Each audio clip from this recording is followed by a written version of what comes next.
পড়াশোনার চাপ একটু কম। হঠাৎ করেই ইভান স্যার ক্লাসে এসে হাসিমুখে বললেন, সবাই প্রস্তুত তো? আগামীকাল পিকনিক। শুনে পুরো ক্লাসে যেন বিদ্যুৎ ছড়িয়ে পড়ল। কেউ হইচই করছে, কেউ দল গঠন করছে, আর কেউ প্ল্যান করছে কে কি আনবে। পরদিন ভোরে সব শিক্ষার্থী একে একে জড়ো হল কোচিং সেন্টারে। হাতে করে সানগ্লাস, হুইসেলের শব্দ আর মুখে মুখে হাসি। সবাই মাত্র শুরু হল গান, আড্ডা আর নাচ।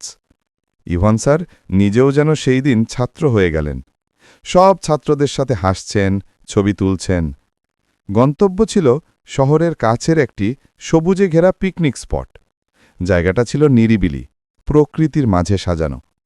কেউ ফুটবল খেলছে, কেউ লুকোচুরি, কেউ গানের দালে গলা মেলাচ্ছে। আর রান্নার দায়িত্বে ছিল কিছু শিক্ষার্থী আর শিক্ষক। মাঝে মাঝে স্যার ক্লাসের মজার কিছু ঘটনা মনে করিয়ে দিয়ে সবাইকে হেসে খুন করলেন। দুপুরে গরম গরম বিরিয়ানি আর মুরগির মাংস পরিবেশন করা হলো। খাওয়ার পর সবাই গোল হয়ে বসল। কেউ কবিতা বলল, কেউ গান গাইল, কেউ নাচ করল। দিন শেষে যখন সূর্য ঢলে পড়ল, তখন সবাই মন খারাপ নিয়ে ফিরল। কিন্তু একটাই কথা সবার মুখে, এই পিকনিকটা মনে থাকবে আজীবন। এটা শুধু পিকনিক ছিল না, ছিল মেধা, সম্পর্ক আর আনন্দের এক অনন্য মেলন মেলা। ইভান স্যারের কোচিং সেন্টার যেন শুধু শিক্ষার জায়গা নয়, বন্ধুতা আর জীবনের ভালোবাসার জায়গাও।